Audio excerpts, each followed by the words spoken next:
beautiful report on how South Africa was keeping its COVID-19 death toll low and why the country has got such a low death toll. It's a really interesting 3.5-minute piece that we covered on Good Things Guy that you can find there as a good news story to try and make you feel hopeful.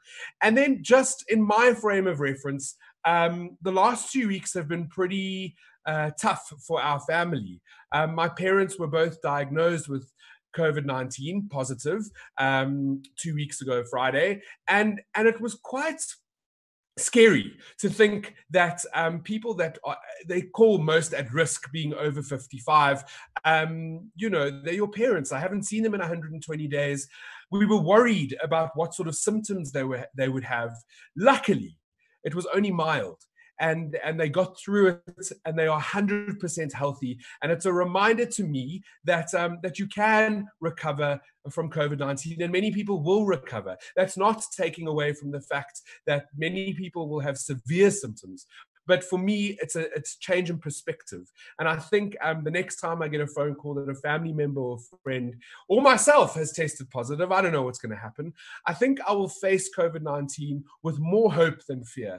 And we can all use a little bit more hope right now. So on to good things. Every week I get to interview someone who is doing incredible things in South Africa. And David Scott from the Kiffness is no stranger to Good Things Guy. We've covered so many of his stories, from the time he took on Woolworths to the parodies that he has created, the music video. He did the Max Herhol People Must Zol music video, which was so interesting, and even some of his other parodies and the adverts that he's done. David Scott is a truly talented, creative South African. And I'm really excited to have him on the show today to be discussing things that he's been doing during this lockdown, what he's been up to, and how he's been keeping himself busy. He's sitting in our waiting room right now. We are going to bring him on.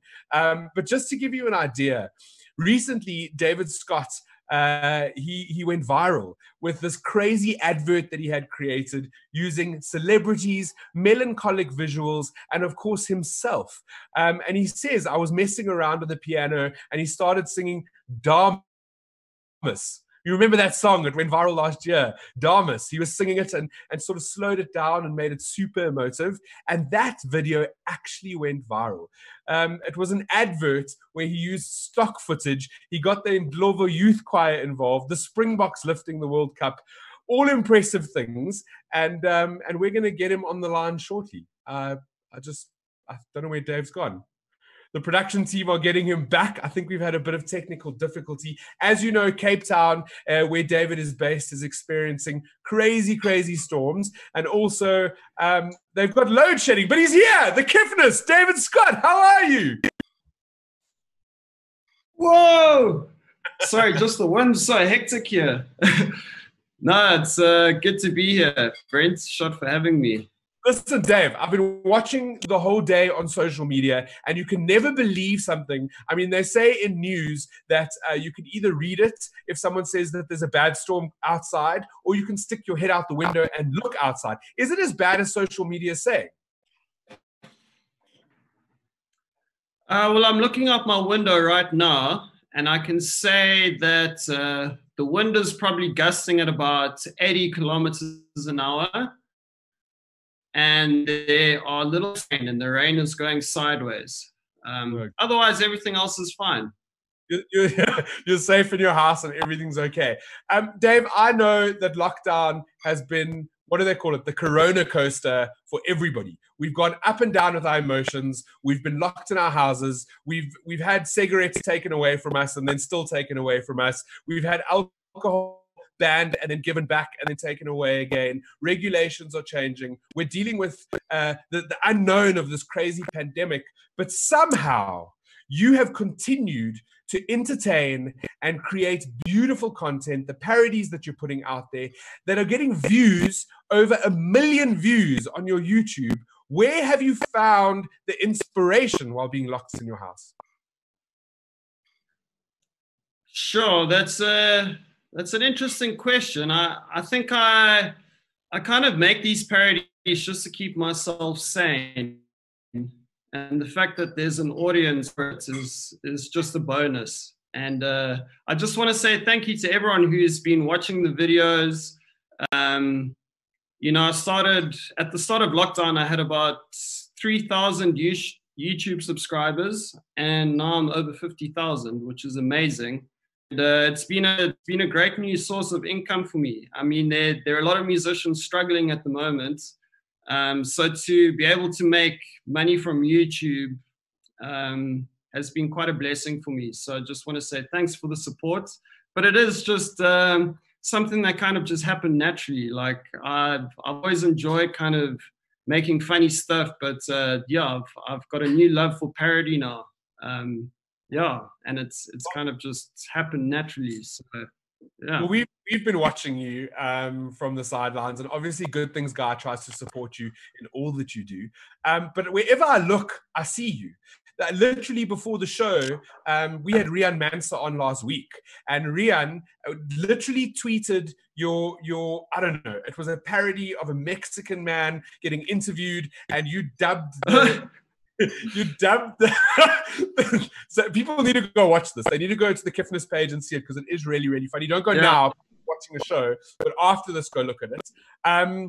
Yeah, so everywhere I look, you are popping up with your videos or Instas, or people are sharing. When you put an Instagram picture up, they literally screen grab what you've done, and that gets shared on WhatsApp. You've really become a staple in the entertainment sector in South Africa. Not that you weren't before, but during lockdown, you've almost ramped that up, and you've given us something to look forward to. So I need to say thank you to you. Thanks. Yeah, like obviously I can't track what goes down on WhatsApp, but when it goes to the aunties and I get a screenshot from my friends saying my aunt just sent this to me, that's when I know that it's like officially gone viral. Properly. I need to ask you, what has been your most creative or your funnest parody to make? Because I know that there's a process behind it, but there's also some fun involved, right? You get to laugh by what you're writing. You get to say something that might be controversial. Totally. So what has been one of your funnest to do over this time?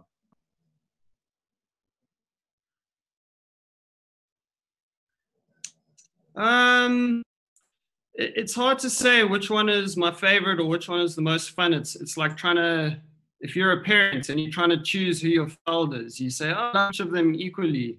But if I had to choose, I would say the parody of the Beatles Yesterday was the most fun for me, purely because I didn't use a backtrack. It was all a cappella. And as someone who doesn't consider himself a singer, I was very happy with the final product. You know, how I was able to test my voice and push it to its limits.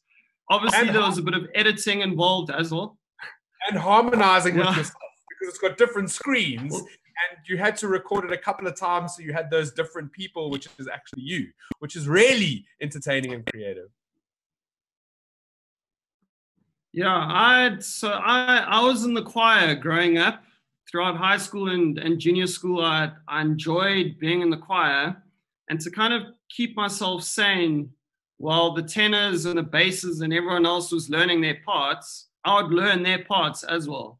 So, you know, I developed a real love for harmony during my times in the choir, and I haven't really been able to use that throughout my career, but you know, when I made this Yesterday a cappella version, I rediscovered my love for harmonies, and you know, just learning different parts, and also just, you know, really appreciating how good of a writer Paul McCartney was, and Freddie Mercury, and all the other people that I've done parodies of. Just the music in the 60s up until the 90s was just out of this world. Like, when you break it down and recreate it, you actually realize how genius these people were. And hopefully it's going to help me in my sort of future songwriting. Well, that's something that we will get to, what life after lockdown and what's next for the Kiffness. But during lockdown, we speak about these great moments where you're creating content and it's great for your creativity and it finds you some sanity. Have you found during this time that there's been really difficult moments where you've sort of had to reassess your mental wellness and try to, I don't know, self-care, figure out how to deal with it? Have you found that? It's been relatively easy for me, I must say. I haven't found it that hard up until today, where I'm currently sitting with load shedding and it's quite cold. But on the plus side, tonight, if I have load shedding, at least I don't have to look at my empty wine rack. So I always try and see the positives in these situations. You have to try and find the positives. Before the show, one of our producers, Willem, actually said he's a pure optimist, and it's exactly why he's on the team. But he said the reason that he thinks load shedding is okay is because it kind of feels like the economies are opening up again. If people are using more electricity and they have to load shed, it means that people are working. So we need to be thankful for that. And if that's a silver lining, then I'm all for it. We have to try and find them. I want to ask about the Max Hurdle. And Yes, go. No, I'm just imagining a Good Things Guy article.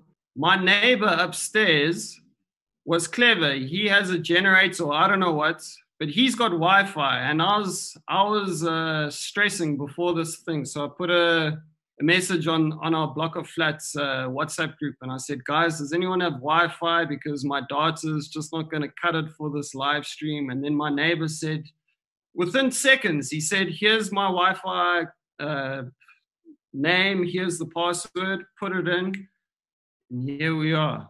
So David upstairs, thank you. Hey, Good Things Guy article. Thank you, David. We'll be sure to punch you lots. That's one of the things that I've seen over this lockdown time and time again is the Ubuntu and just like really cool people helping each other out in the most ordinary of ways. Like it's not a lot to give your password for your Wi-Fi away, but you're in need, you needed to do the interview, and your neighbor was kind enough to go, yeah, like I can help. This is a way that I can help you. And I think those moments, we have written a lot about them during this time, but we need to celebrate them more. We wrote today about Ladles of Love, which is a Cape Town-based feeding scheme, and how volunteers and individuals and private companies are feeding millions of people over this time. And yes, it's not government. It's completely just South Africans that are going, we need to look after each other. And I think that needs to be shouted from the rooftops, that there are these incredible people that are just doing things to be kind. I think kindness is a huge part of my theme that's come out of the lockdown. No, it's great stuff. And I mean, our Block of Flats has quite an array of different people. We've got colored, Indian, Chinese, black, all in this building. And I must say, like, only during the lockdown have I actually sort of seen them and actually spoken to them. And there does be, like you say, a spirit of Ubuntu and togetherness in this building that I've never experienced in my 10 years here before. People are utilizing the lawns a lot more. People are running around obviously with masks and social distancing and all that, but just seeing the neighbors and speaking to them has been a completely new thing, and it's great. Well, it's all about new things, and it's all about learning about the new South Africa and how we deal with this new COVID, new future, new life, new normal, all these things, these buzzwords that people say. I wanted to ask about the Max Hurdle. I don't know how to say his surname. Hurdle. The Zoll music video. Do you know him? Do you, as a producer and a music producer, do you know of him? Did you know of him before the song?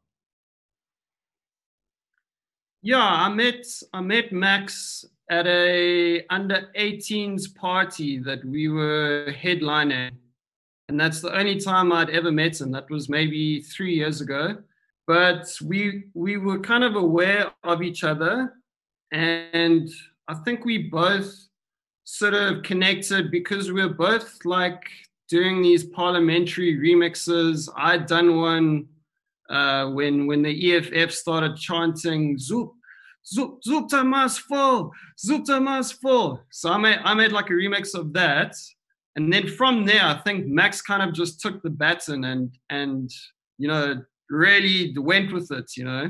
So I've always encouraged him to push the boundaries with that. And then when Zol came out, I just knew the first time I heard that, I was like, this isn't just a funny video. This is actually something that could explode. And it did. Yeah. And I'm so happy for the guy. I'm happy that it went to #1 on Spotify and Apple Music. I'm happy that it brought laughter and joy. I'm happy that Dlamini Zuma endorsed the song and enjoyed it herself. It's just all the right ingredients. Everything just came together at the right time, and he's been able to make something of it.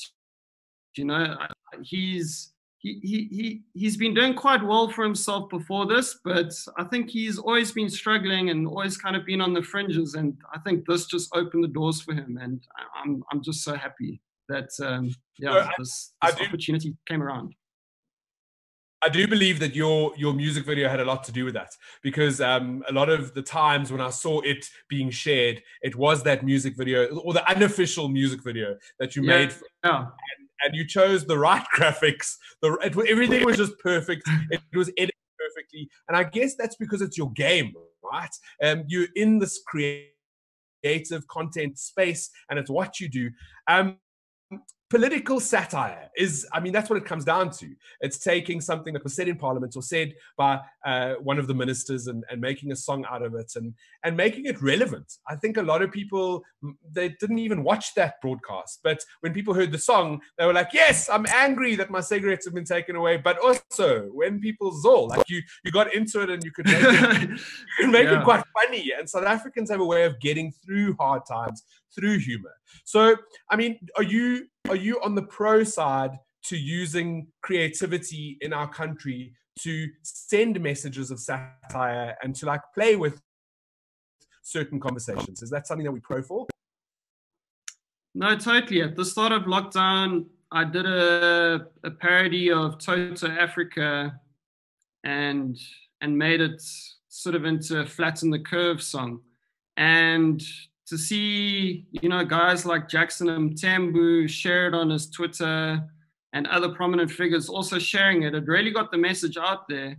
And, I think using music to spread the truth is the most powerful thing, because it's one thing, saying a message, but if you can put it into a song, it just makes it so much more digestible and people actually want to hear it.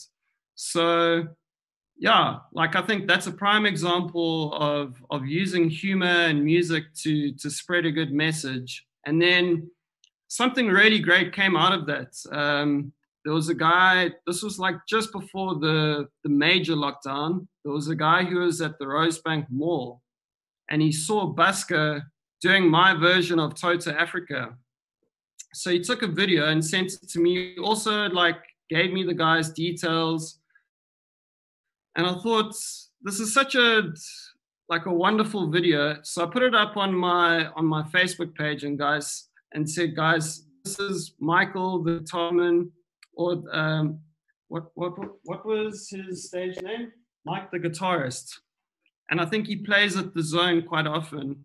And I just put his details up and I put his bank details, and suddenly just started getting so many donations and getting invites to play on live streams. And I mean, it didn't take a lot for me to just post this video, but the good that came out of it was just amazing. And I got such a nice message from Mike saying, like, thank you for what you did. Like, if you didn't do that, I don't know how I would have gotten through lockdown. And I mean, it's very overwhelming to hear that, because it literally took no effort on my part, but it made such a big difference for him. So, yeah, like in this world, I think, social media can be our enemy, but it can also be our friend. It can be used for such great things. And I mean, you're obviously doing that and using your platform to do great things. I mean, it's in your name, good things guy. And yeah, I'm obviously watching everything you do, and yeah, guys like you inspire me as well to just use my platform as best I can. Thank you. I actually, when you played back, so you didn't see it when you were in the waiting room. But if you watch this interview again, I started off by saying that right now social media feels like a really, really toxic place. And the reason for that, I believe, is because people are frustrated, they're angry, they don't understand. The pandemic is very hard to wrap our heads around because it's so much bigger than us. And also, it's the fear of the unknown and that there really is no end date. There's no finish line. We're all just in this race, and it's a race that we didn't choose to be a part of, and we're always 10 steps behind because we're not sure what's going on. So that can all culminate in this really frustrating place, and people tend to let that bubble over onto social media, where it can become very nasty very quickly. There's a lot of people I've seen become very mean, and they're not mean-spirited. They're actually really cool people, but they're just angry, and they've got no real outlet. So for me, I feel like it is my job. I don't feel like it is. It is my job to try and just bring some relief to that. Just have a little bit of a space to maybe remind South Africans that there's good things happening. There's good people doing good things. And I try to use my platform to do that. What I find with you is your content, your entertainment, the stuff that you create makes us either patriotic, because some of the stuff you do, it does, proudly South African. It makes us laugh. You have a way of making us laugh in the times when we need it the most. And I said it a couple of minutes ago. South Africans, the way that we get through traumatic times is through laughter. So like, hats off to you for waking up every morning and still getting dressed and showing up and doing what you do, because you add a lot of relief to this trauma that South Africans are going through as well. Thanks, Brent. I mean, I feel the same frustrations, I think, that most people feel day to day. But at the end of the day, frustration is just energy. And like, I try to take that energy and divert it into something that's maybe funny or artistic. And it's easy to kind of just get behind a keyboard and spill your kind of frustrations out into the world. But I don't know if that's helping anyone, to be honest. I mean, I think there's a time and place to be completely emotional and completely just sharing your mind. But I always try and, before I post something like a big rant, I try and take a step back and say, is this necessary? And if it isn't, I sleep on it, or I think about it and try and express it in a way that's maybe more palatable. Because at the end of the day, if it's just angry and frustrated, it's not going to make a difference, in my opinion. I agree with you. I agree with you 1,000,000%. I woke up this morning angry. I woke up angry because I watched the whole president's speech last night, and it made me, I don't know, man. Maybe it's because like I feel like I don't want to be told what to do. I'm an adult, whatever that is. I don't know what those emotions are. And I could have very easily taken to social media and written a huge rant this morning. But instead, I did take a step back. Without knowing that this is what you do, I was using your advice. I took a step back and I tried to understand why I was upset. And when I unpacked everything that the president said last night, I realized none of it actually directly impacts me. I don't need to catch a taxi.